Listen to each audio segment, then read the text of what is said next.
All right, folks, we got an interesting show today. This is a little different coming from Leigh Dundas, who's a human rights attorney. A little different. We're usually talking about deep state politics and all this stuff, but I guess this kind of is like the same thing. It's going to be very interesting to say the least. Leigh, thank you so much for joining me. This is going to be wild. Well, thanks for having me today, Nino. It's a pleasure to be here as always. I was sort of sparked to reach out to you and a couple of my other buddies when I saw a post on X last week that talked about the fact that Snowden had allegedly done a new release talking about HAARP, the high frequency auroral research program, all the stuff they're beaming into the stratosphere atmosphere up in Alaska. And they were saying, we've long figured that this joint project of U.S. Navy, U.S. Air Force, and DARPA, I mean, those three players, what could possibly go wrong playing around in the wilds of Alaska, right? But that this technology up there that spreads over, 33 acres, 180 things that are beaming, frequencies up into the atmosphere, that it was maybe modifying weather. I think that was your supposition. It was my supposition. All the people in the movement were like, they're probably doing funky weather stuff with that. And that's why we're seeing all this weird weather in Texas and in the Carolinas and the weird fires, is maybe with some, directed energy. And then the new release that he allegedly put out, although if you fact check it, everybody, all the mainstream media is like, no, Snowden did not do a new release. There's no new whistleblowing going on from him.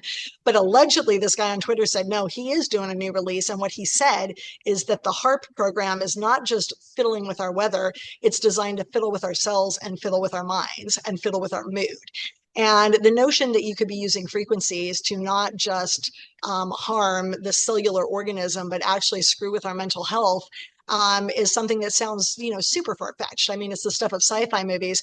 But when I did a deep dive into this a year and a half ago, I was shocked to find out that Russia has been doing this stuff since long before you and I were born. So the first incident that I came across was recent. It was an attack against our embassy workers in Havana, Cuba, right after Trump took office the first time. And all of these little embassy workers started getting really sick. They were hearing things. They were having ringing in their ears. They had brain fog. They couldn't think. And they were affected when they were sleeping. They were affected when they were at work. But then they'd go into the bazaar to buy some whatever food or trinkets at the shops in the city, and they would be just fine. So after a couple of weeks of this, they started reporting it to the State Department. Our State Department went, something sounds like, fishy down there in Cuba at our embassy. They sent 3 State Department neuro doctors down there to analyze these guys. 100% of the 25 embassy workers who had reported stuff were completely jacked. They had, what did they say? It was objective findings of balance disorders, in addition to very abnormal findings of cognitive disorders and cognitive patterns. And it was so blatant and so awful that CNN, mainstream media 6 years ago or whatever it was, actually did a clip. Do you mind if I try to cue it up and share a screen here?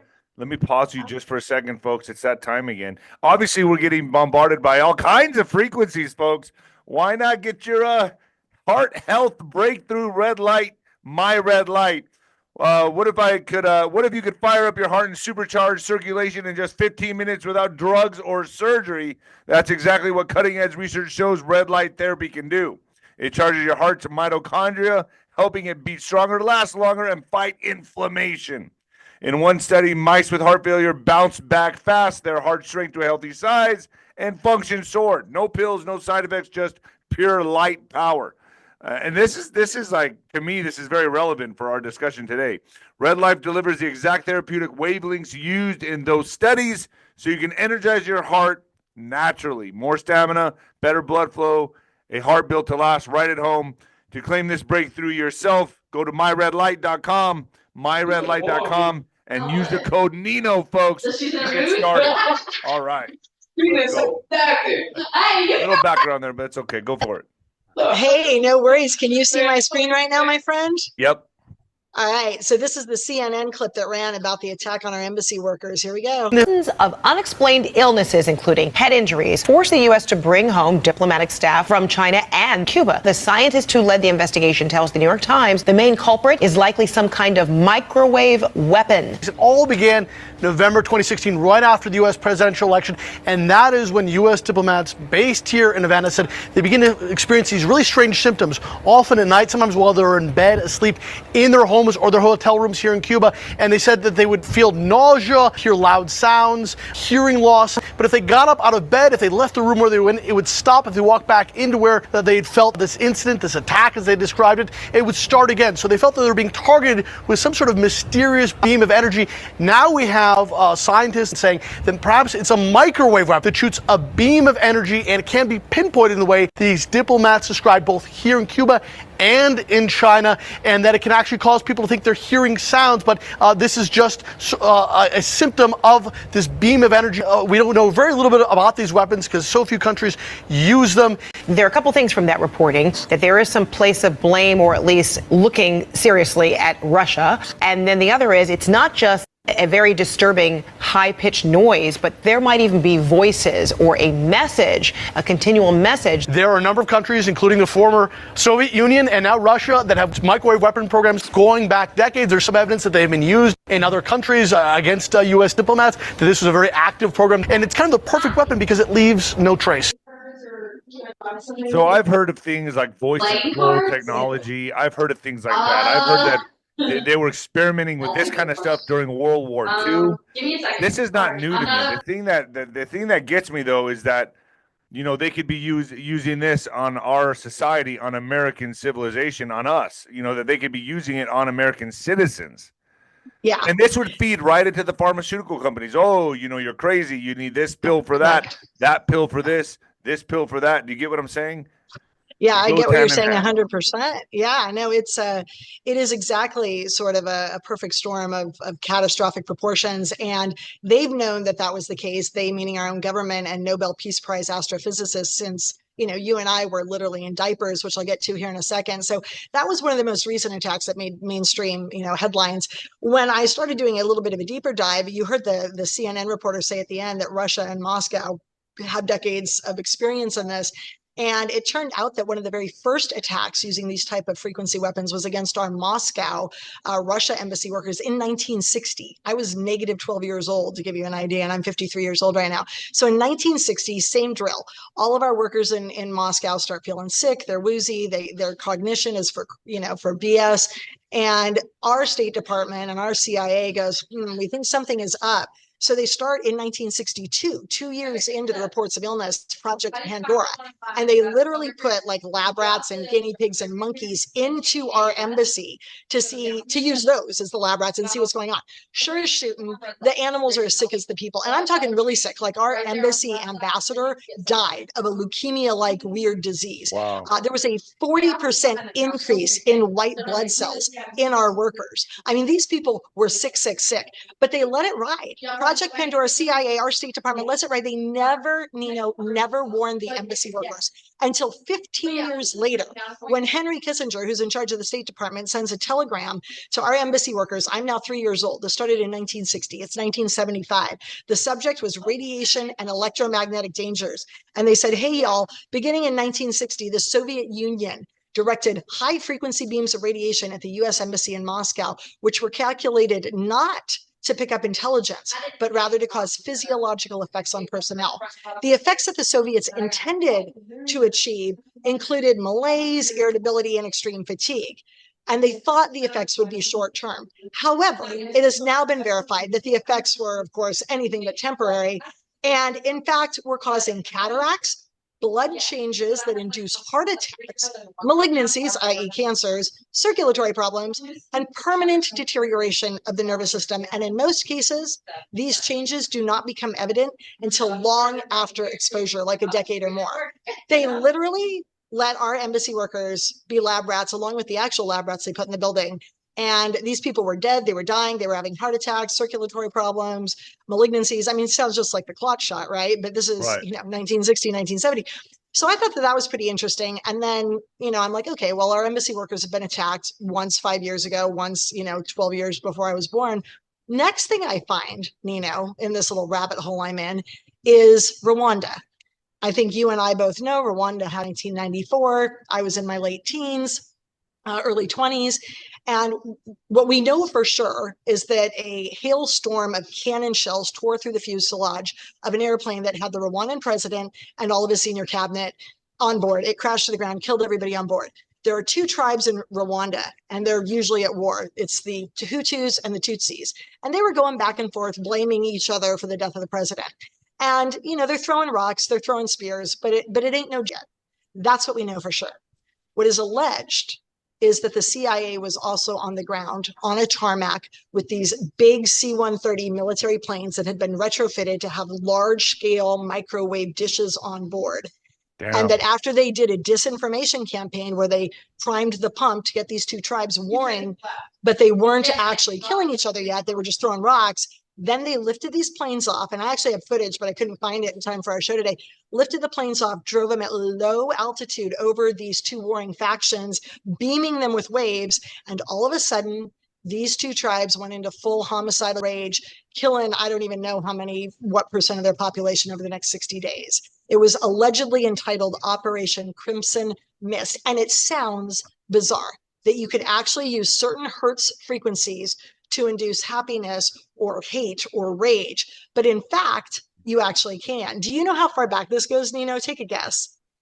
Well, I'm going to say all the way to World War II is what I'm going to say. Yes, you are actually correct. They have been using frequencies right after World War II. There was an Auckland, New Zealand researcher who had figured out how to beam these frequencies into the water and create tidal waves. And our DOD was like, hey, that has a pretty nifty military potential application.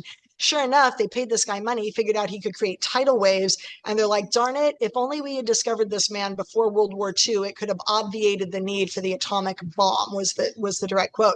But there was a woman by the name of Dr. Elizabeth Roucher-Beese, fascinating woman. This woman was like Einstein equivalent, born in the 1930s in the US, I believe. She had, enough degrees to choke a horse. Berkeley undergrad, Stanford Research, Radio Physics Lab, Lawrence Livermore Labs, Linear Accelerator Center of Stanford. Our NASA picked her up. Our DOD picked her up. She holds, more patents than I have tchotchkes in my house. And this woman was looking at low frequencies now, not high frequencies. Very, very low frequencies.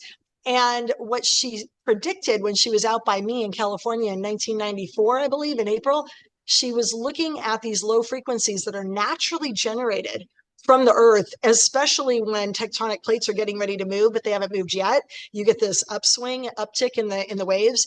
And she said, hey, we're having an upswing. I bet you guys here in California are going to have an in excess of 7.0 earthquake within the next 2 weeks. 10 days later, we had a 7.5 earthquake right down the mountain from where she was in Lake Arrowhead. And so when I read that, I'm like, damn, boy, if you can actually predict an earthquake's going to happen by watching these waves, could you do the reverse? Could you inject these waves, create these waves in the Earth's crust to set off an earthquake?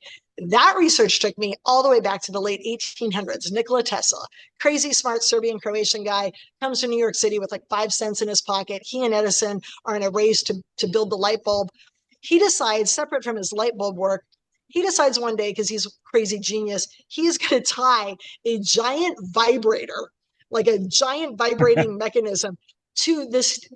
Most people have different thoughts about what they're going to do with that device, but in this crazy genius's mind, and it's the 1800s, to be fair, the people probably weren't as perverse back then. He's like, I'm going to tie this sucker to a steel beam in my apartment and see what happens when it shakes the beam. And then, being a crazy genius, he goes off and runs some errands in downtown New York City in 1898. He comes back to his apartment. The authorities are beating down the door, busting apart his apartment, taking apart his ginormous gyrotronic machine. And they're like, yo, dude, you set off an earthquake, because this vibrational pattern in the steel beam that he had created went down into the Earth's core, found a matching resonant frequency down there. They both started vibing at the same frequency. Bingo, bam, boom, you got an earthquake. They run him out of Dodge on a rail. Now it's in 1900 even. He's in Colorado Springs. He does the same shite there. And he starts beaming these frequencies into Colorado Springs. Meanwhile, 25 miles away, Thomas Edison has gotten the city or whatever to set up 200 of his street lamps. Mind you, they are not connected to the grid yet. They are freestanding lamps with a light bulb in it, but no wires attached. They're just standing there. They haven't really been fully installed. But Nikola Tesla's 25 miles away doing his like crazy electronic waves down into earth shit. And all of a sudden, all 200 of these street lamps of Edison's turn on bright lights for like days. The little butterflies in the area, whenever they pump their wings, are shooting out little blue St. Elmo's fire halo sparks. And get this, the women, when they go to wash their dishes and wash their hands in the kitchen tap and they turn on their water faucet, ain't no water shooting out the faucet. Fire is coming out of the faucet for days. This is insane. Nikola Tesla is on record saying, if you gave me a big enough gyrating vibe machine, I believe I could split the Earth's core in two. But I digress. Back to Elizabeth Rauscher. This woman is at UC Berkeley. It's like 60s or 70s. She gets her permission from half of her, or from her whole, I don't know, physics class. And she's like, I built this machine and I'm gonna, it's gonna beam you some frequencies into your head. And she turns it on half the class. Instantaneously, half the class is doing this. They look like they're outside in like a snowstorm and their teeth are uncontrollably chattering. The other half of the class looks at her and goes, nice party trick, Teach. How much did you pay him to pull one over on us? And she goes, oh, you think it's a party trick? She swings it back toward the non-believing half of the class. Now the entire class is freaking out. And they're like, whoa. So CNN does a series. You should check it out. And, like a 5-part series back in the 80s. I'm wearing neon. My hair's out to Texas, right? You and I are like in junior high school. CNN's Chuck Del Caro goes into this woman's lab and her crazy husband. And he agrees, the correspondent for CNN agrees to be blindfolded, muzzled on his ears. So he's basically like sensory deprivation style. And they are going to beam frequencies that carry geometric shapes on the frequency into his brain to see if the CNN guy can see in his mind's eye the shape that is being carried on the signal that they are beaming into his head. Let me see. I'm going to share screen again here, and I'm going to try to cue this up because it is just wild, my friends. So you see, whoops, no, we're done with that one. There it is. CNN enlisted the help of noted physicist Dr. Elizabeth Rauscher and electrical engineer Bill Van Wijs to build and test an RF mine interference machine from data found in Soviet scientific literature. The machine itself was inexpensive and easy to construct, using parts from a consumer electronics store. It emits a weak magnetic field, pulsed at extremely low frequency. As the subject of the test, I was blindfolded and my ears were blocked. A magnetic probe was placed about 18 inches from my head. 2 signal generators produced waveform patterns that were transmitted by the magnetic probe. Describe anything that you see here. Parabola just went by. Later, I asked Van Wijs what a weapon using this technology could do. Induce basically what would be considered hallucinations in people, direct them to do things against their so-called better judgment.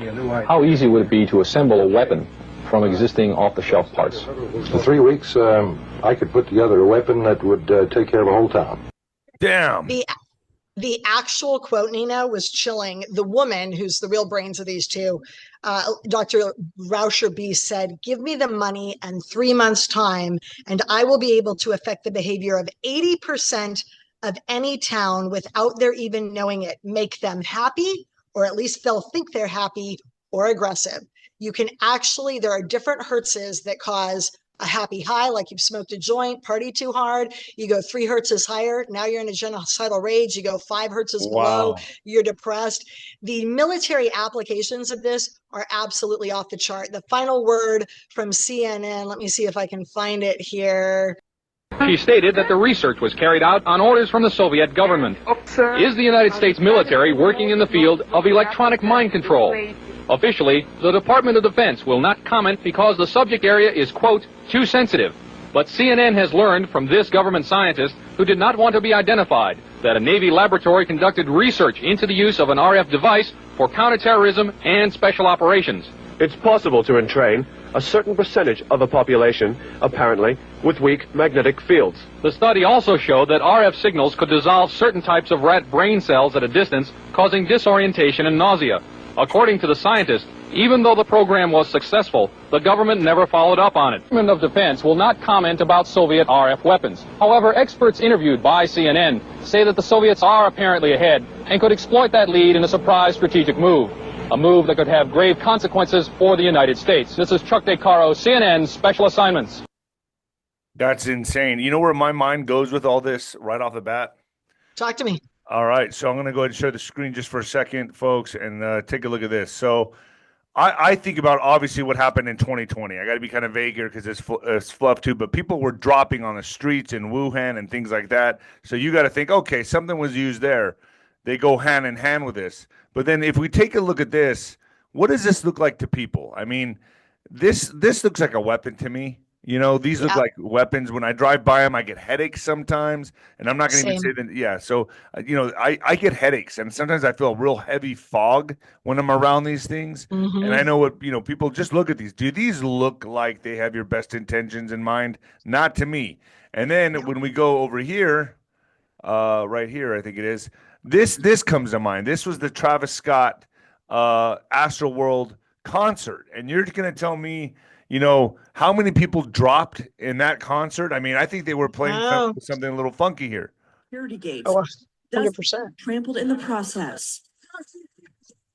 As the clock ticked down to Travis Scott's arrival, tens of thousands of fans crammed into the venue to see the rap star perform. Where your feet were placed is where your feet stayed the whole night. Concert goers told NBC News. So I think what happened here, if people aren't familiar, a lot of people died this night at the Travis Scott Astroworld concert. And I think something was used. Now, it's just, you know, just a theory, but I think something was used that night. Maybe they were testing it out or practicing something. News that around 8:30 p.m., the crowd began to compress and push, making moving, even breathing difficult. As soon as that countdown went to 0, it was just my rib cage was so squished that I couldn't expand my chest, expand my lungs to catch a breath. There you go. I mean, how do we think it's anything else? Well, exactly. Travis Scott took the stage, and the atmosphere in the venue ignited, electrifying an already feverish mob of fans. According to and I think this is all a ritual, and it was a satanic type ceremony ritual. You know, I think all this goes hand in hand. It's all the same stuff, man. Yeah. So MIT was bragging in mainstream media news. You can Google it, about 5 years ago, that they had the ability to beam a laser at your head and have you hear things that were not audible in the physical universe, and moreover that your neighbor sitting next to you in the movie theater right next to you, your husband, your wife, could not hear. And when you look at the fact that since the 80s, a CNN correspondent was seeing shapes that were being beamed into his head, right? And MIT is now bragging, we can make you hear something that's not actually happening in the universe, but you'll swear that you heard it because we're beaming you with a signal. When I learned this stuff, I turned to my husband and I said, I feel so bad. All those crazy schizophrenics on the downtown streets and all these big cities going, oh, you know, they're beaming shit in my mind and I'm hearing things and they're making me do crazy stuff. I'm like, they have the capability to do that. And here's the thing, you know, they've had it since you and I were like toddlers. 𝗧𝗵𝗶𝗹 was the Russian researcher who started this. And the quote is, the 𝗧𝗵𝗶𝗹 experiments in the Soviet Union proved that any cellular death and disease pattern, back to your Travis Scott concert, any disease pattern can be induced by a specific electromagnetic pattern carried on a specific electromagnetic signal if the target cells are bombarded with the carrier signal for enough time. What was not published, because we're going to end this on a good note, what was not published of the Soviet researcher's work was his corresponding work showing electromagnetic reversal of cellular death and disease conditions. And there was a guy in the 1970s, a French researcher by the name of Antoine Priori, who created a little shoebox with frequencies, and he put lab rats in there. And as long as he had the entire animal and its tail and all of its hair, I thought that was interesting. All the hair had to be inside this thing too. He could beam it with a frequency and cure any condition known to man.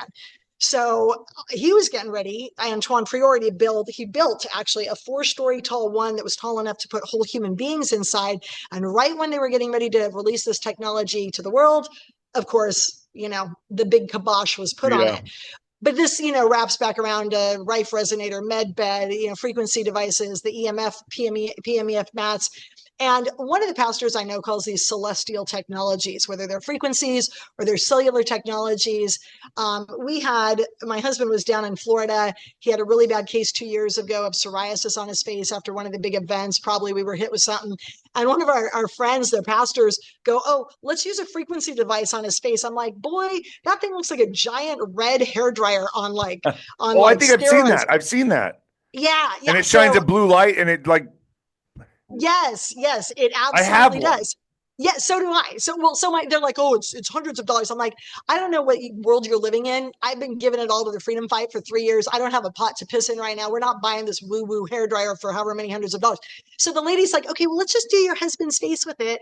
And dude, sure as shooting, like 5 minutes after they're done hair drying his face with this frequency thing, I look at him and I'm like, well, hot diggity dog. Instead of it being purple like a tomato, his face almost looks normal. The next day, they do one more blow dryer session with my husband's face. He's stone cold normal. They show me a picture of a horse that had cancer behind the eyeball. They do that hair dryer frequency thing on the horse's eyeball. You can imagine how much the horse probably liked that in the beginning. But the horse, I'll tell you something, they're smart. They have an electromagnetic field off their heart at 15 feet. Our heart's EMF field is only 3 feet. 3 feet, yeah. So the horse initially right away was like, oh, this thing's going to save my life. It's standing there willingly. They're not even holding the lead rope. And the horse is like, yeah, hit my eyeball where the tumor is. 1 or 2 days later, the cancerous tumor, it's the size of like, I don't know, a tiny golf ball, really ejects from the eyeball. Yeah. I have a picture somewhere, but I can't find it because I'm traveling. I need to find this device. It's somewhere in my house, man. I thought it was woo-woo. And now that you're talking about it, I'm like, uh-oh, what did I do with that thing? I know, right? So the last thing that I want to end on, my husband and I actually had a job before 2020. I know that people think that I just like to stand on soapboxes, actual planter beds and soapboxes with my bullhorn.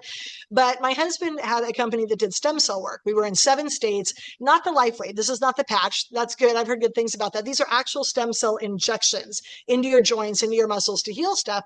And that's what we were doing. We were in 7 states. Doing it everywhere. It worked like a charm. And for those of you who don't know what a stem cell is, it's like a little baby cell that hasn't grown up in your body yet. And when it grows up, it can kind of like when you grow up, when you're a kid, you can be a ball player or a prize fighter like Nino or a lawyer like Leigh.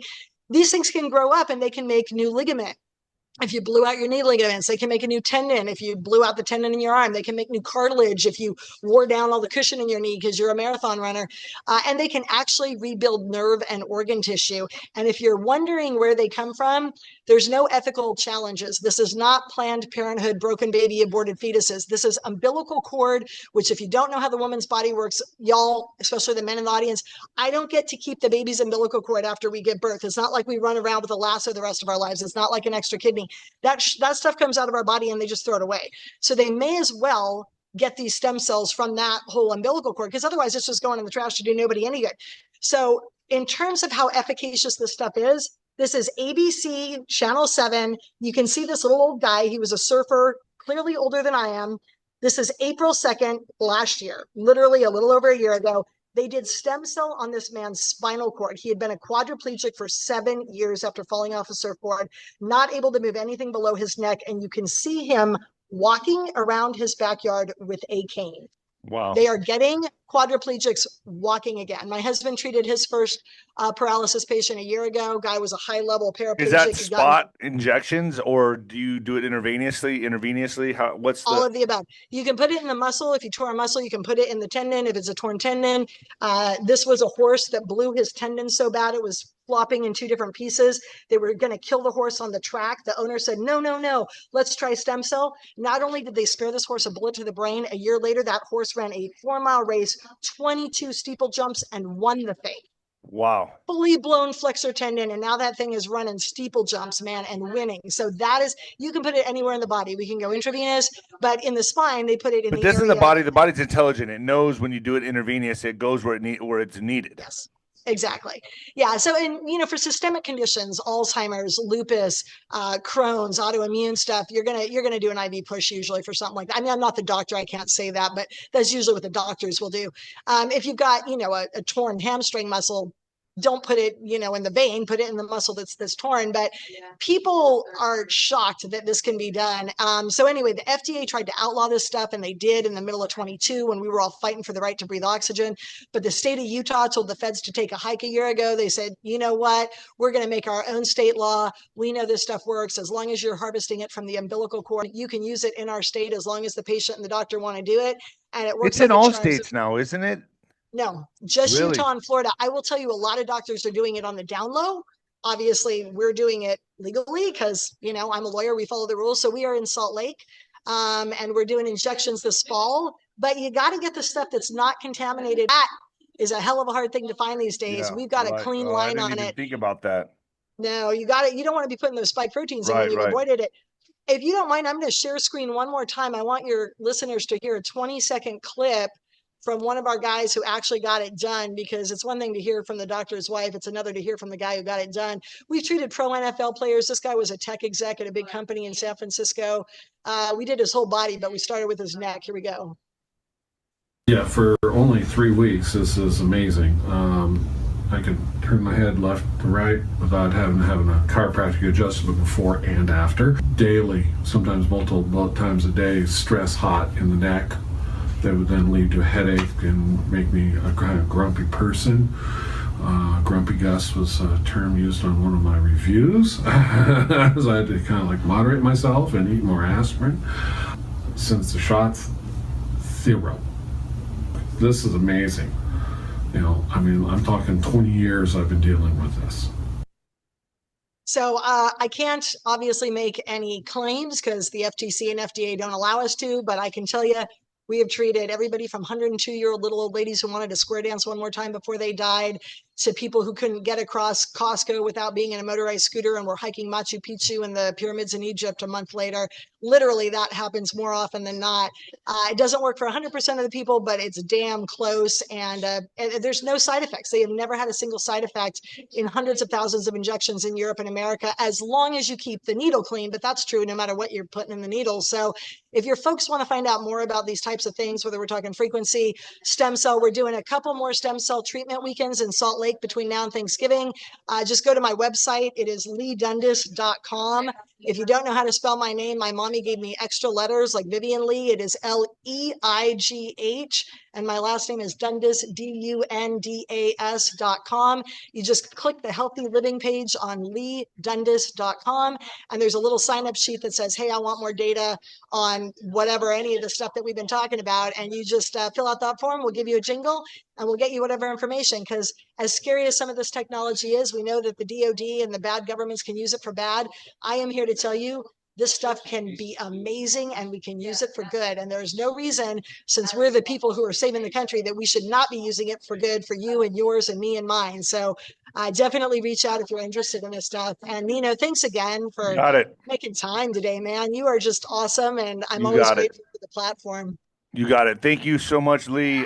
Folks, get over there to 𝗫Dundas.com and get started. I appreciate this, Leigh. Thank you so much for joining me. No worries. Thanks, Nino. Have a blessed weekend. I'll catch you later. You too.